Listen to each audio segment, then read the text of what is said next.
Hello, good afternoon. Welcome to BBC News. HSBC says it is cutting 8,000 jobs in the UK as part of its strategy to reduce costs and simplify the business. It's also going to scrap the HSBC brand on the high street, although it hasn't yet decided on a new name. The bank, which is Europe's biggest, says it needs to save more than £3 billion in costs within 2 years. Well, let's put some of those points to Chris Roebuck, visiting professor at the Cass Business School. He's in Dubai. In fact, this afternoon joins us via a webcam. Thanks very much for your time. I know it's such a difficult time, of course, for anyone whose job is at risk, but given the climate, given the current regulations, I wonder whether anyone should really be very surprised by this announcement. I think, to be perfectly honest, anyone that works for any major global organisation anywhere in the world is asking them these questions.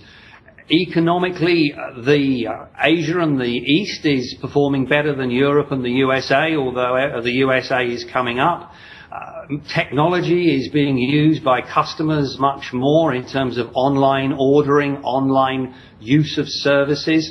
And when we add on top of that global change for all large organisations, what's happening in banking in relation to regulators having to keep more capital, etc., really, to be blunt, it's the way history is moving.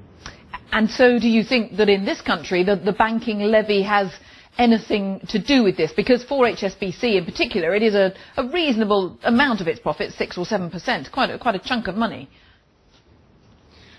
Let's be blunt. Banks are, generally speaking, reasonably profitable institutions, and whilst it does have an effect, it's obviously not having a crippling effect. But the point is, HSBC is a British institution to the degree that we effectively, as the British people, get tax from its profits. And the point is, we want HSBC to be as successful as possible. And it's not a bank by itself. It's competing against other global banks across the world, be they local banks in the region that it operates, and also it's looking at the businesses that it's in, because some of the businesses that were profitable in the past, because of the way markets have changed, because of the way regulations have changed, just aren't as profitable.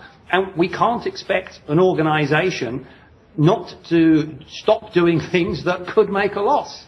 And so if someone following this today is actually upset because they think their local branch is at risk, they might have problems getting to a branch that's much further away, is that, regrettably for them, is that just the way of the world? That's how it's going to be, and it could eventually be that way whoever you bank with.